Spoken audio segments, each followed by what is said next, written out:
has always been the most conscientious of professional pilots and always put the safety and well-being of his passengers in the highest of his priorities during his many years of professional service.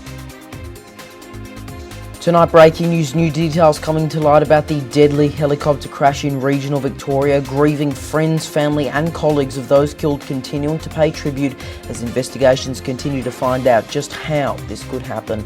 It's Sunday the 3rd of April, you're watching 6 News also tonight.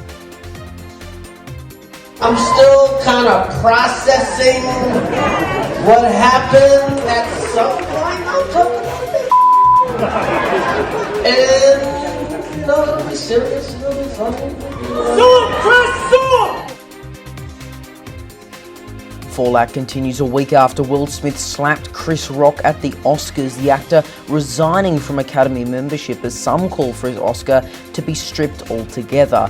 And later it's the interview everyone is talking about, and it's not even out yet. Scott Morrison speaks to 6 News and the Prime Minister cops criticism for his comments about online news outlet Crikey. We'll speak live to our political reporter to preview the only pre-election interview with the PM that you need to see.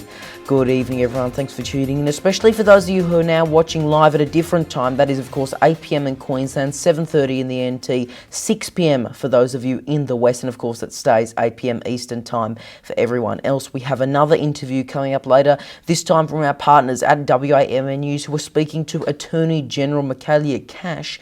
That is coming up a little later. But first tonight, new details are coming to light tonight about the deadly helicopter crash in regional Victoria. As we go to air, grieving friends, family and colleagues of those killed are continuing to pay tribute as investigations continue to find out just how this could happen, with authorities focusing on the weather conditions on the day of the crash out of a preliminary report that will be handed down in 6 to 8 weeks. Reporter Lincoln Holmes has the latest developments. Paul Droger, Linda Woodford, Dean Neal, Ian Perry and Nicholas Vazaduva didn't personally know each other, but they spent their final moments together in the doomed helicopter that crashed at Mount Disappointment north of Melbourne. Dean has always been the most conscientious of professional pilots and always put the safety and well-being of his passengers in the highest of his priorities during his many years of professional service. The Victoria Police helicopter searched the skies over Mount Disappointment for over 2 hours. Just as Victoria Police thought they would never find the helicopter, they discovered the wreckage, laying on the ground, ploughed through the trees. It was an absolute tragedy and our hearts go out to family and friends. The helicopter left Moorabbin Airport around 7 AM heading for its helipad on the Yarra River.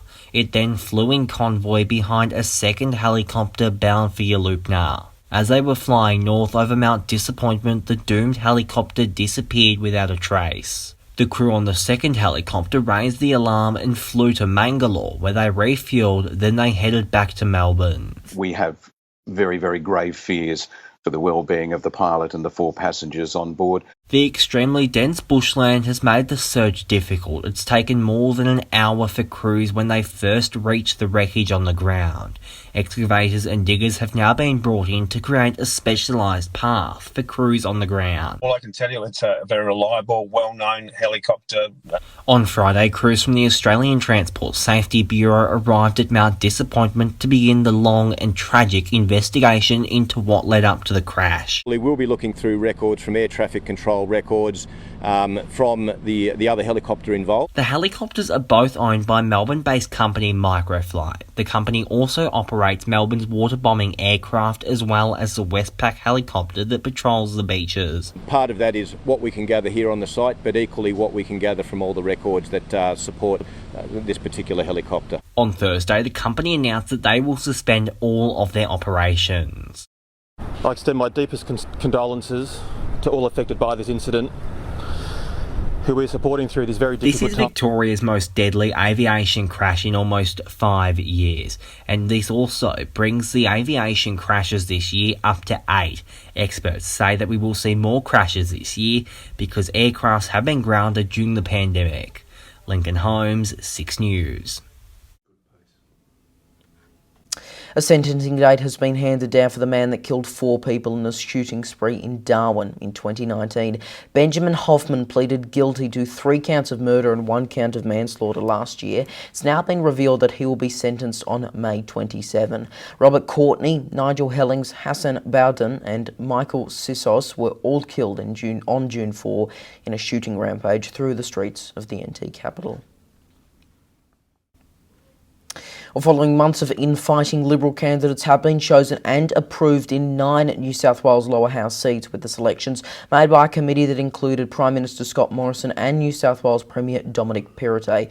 Dr Jerry Nockels was selected and endorsed as the Liberal candidate for Eden Monero, Courtney Nguyen for the seat of Fowler, Wenji Zhang for Grandler, Pradip Pathi for Greenway, Jenny Ware for former Liberal MP and current UAP leader Craig Kelly seat of Hughes, Vivek Singer for McMahon, Katrina Walk for Newcastle, Maria Kovacki for Parramatta and Catherine Devs for Zali Steggall's seat of Warringah. It follows outgoing Senator Conchetta Fierravanti Wells accusing Morrison and Alex Hawke of corrupting the Liberal Party's New South Wales division.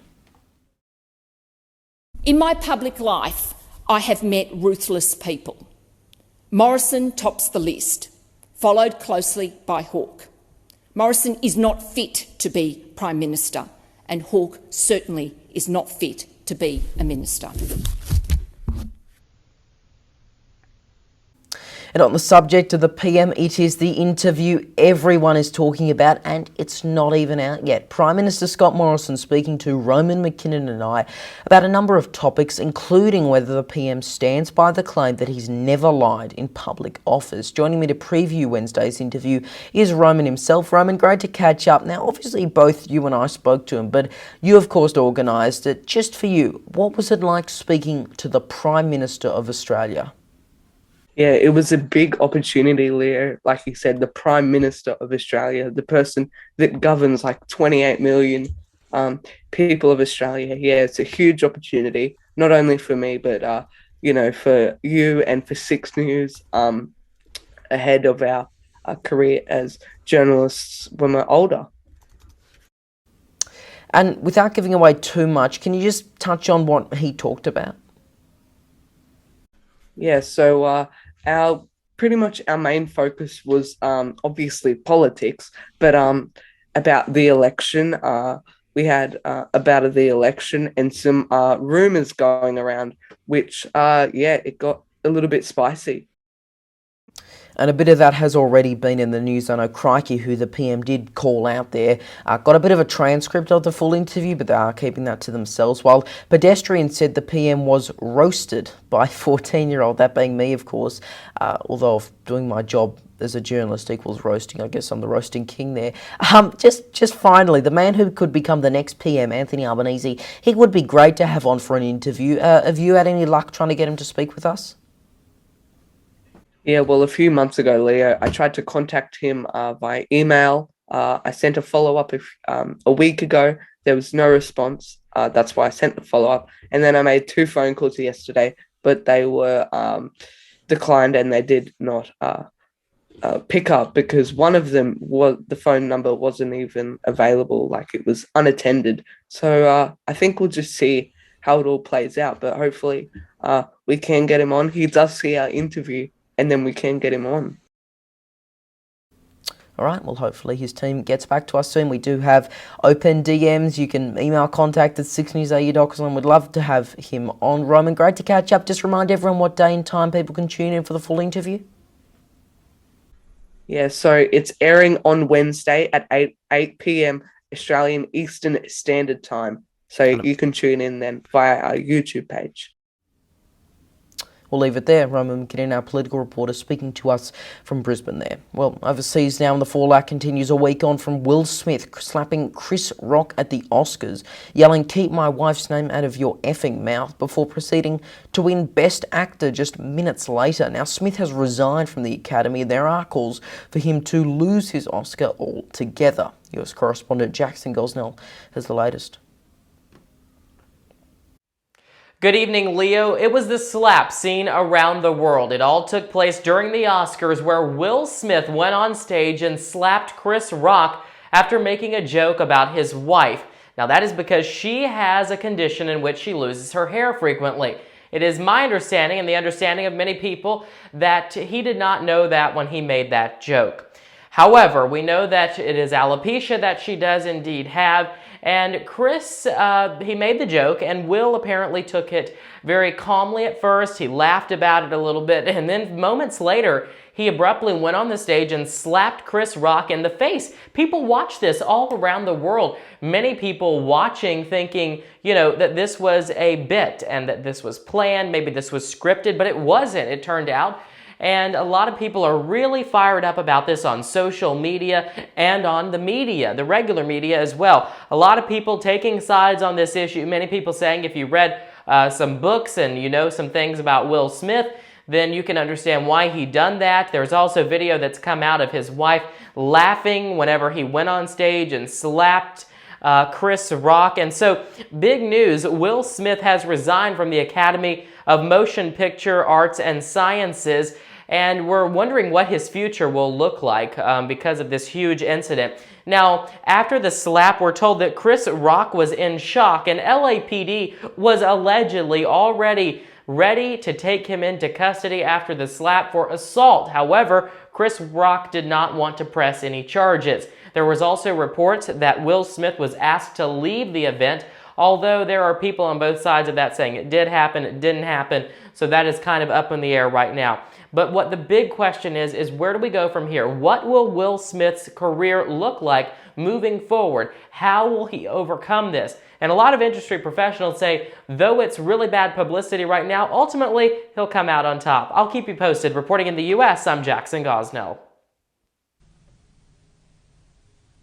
The federal judge who presided over Ghislaine Maxwell's sex trafficking conviction has dismissed her plea for a new trial. Maxwell was found guilty of 5 out of the 6 federal counts she was charged with and now faces up to 65 years in prison. NBC reports that the motion came after a juror revealed they had been a victim of sexual abuse and that their experiences had come up during deliberations. That juror was granted immunity from prosecution in order for him to speak about what he said on a juror questionnaire and why he did not reveal that he had been abused.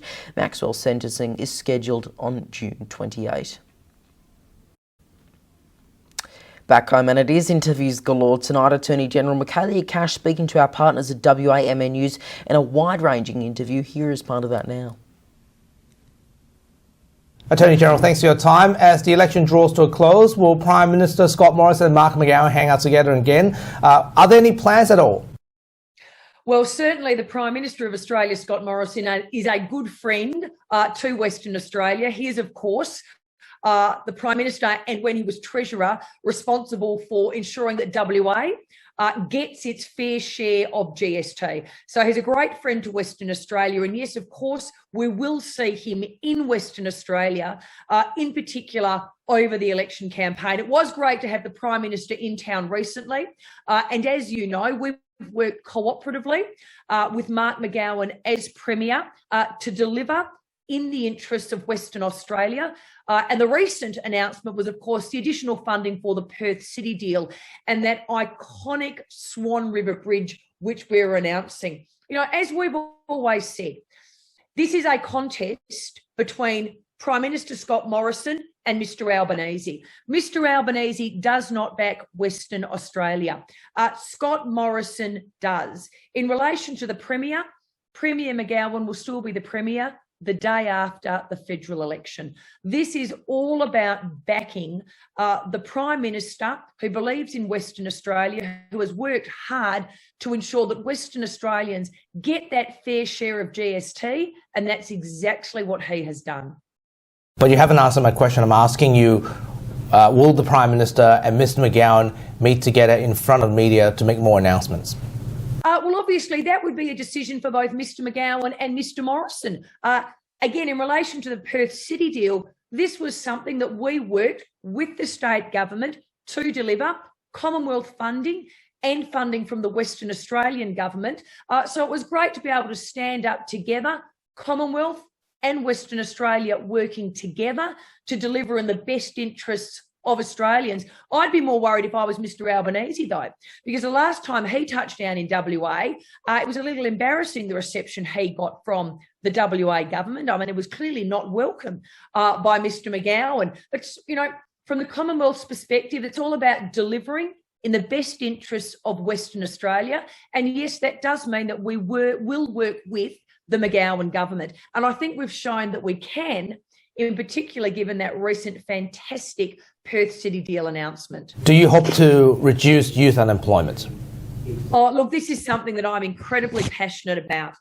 So when you look at Jim Chalmers, the Shadow Treasurer, he had said this on several occasions. The test for the Morrison government as they go towards the election is the level of unemployment in Australia.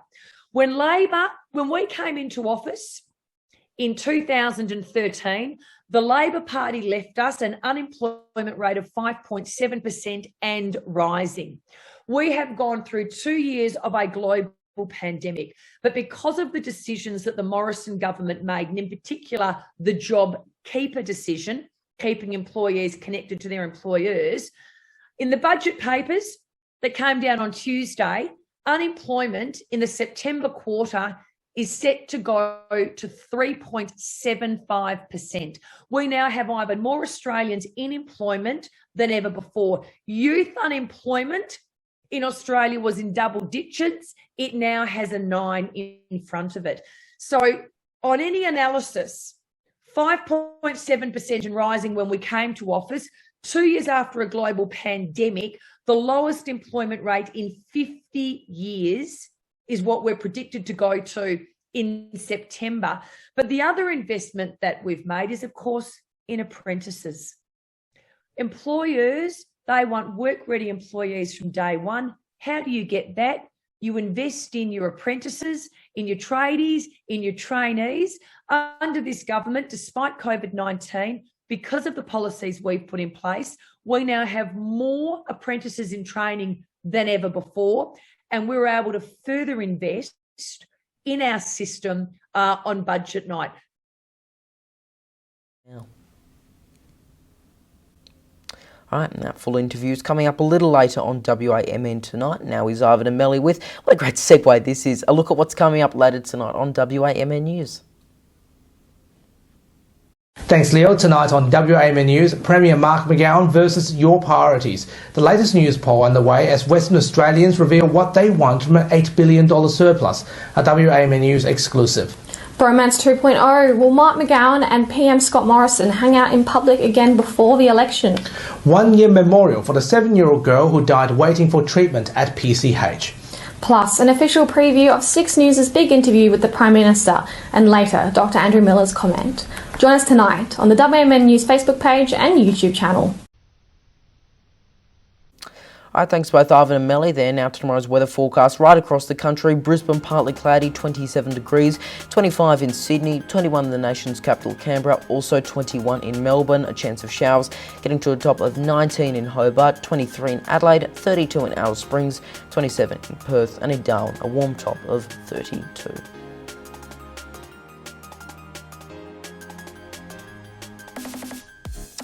And just before we go tonight, just another reminder to tune in Wednesday night at 8 p.m. Australian Eastern Standard Time for our interview with the Prime Minister of Australia, Scott Morrison. It is going to be, as Roman touched on earlier, a wide-ranging interview. In addition to calling him out on some falsehoods, we're also going to discuss things like whether he's confident in this coming election and, because, you know, he might not be PM after the end of May, any achievements he feels he's proud of and any regrets. So again, that is coming up Wednesday night at 8 p.m. Australian Eastern Standard Time. You can, of course, tune in on our YouTube channel and our website, 6newsau.com, or via replay on WAMN News' Facebook page. And that is 6 News for this Sunday evening. You can stay up to date with all the latest headlines by heading to our website, 6newsau.com, and by following us on social media, Facebook, Twitter, Instagram, TikTok, and Lit. Just search 6 News AU to find us. I'm Leonardo Puglisi. Thanks for your company. Good night.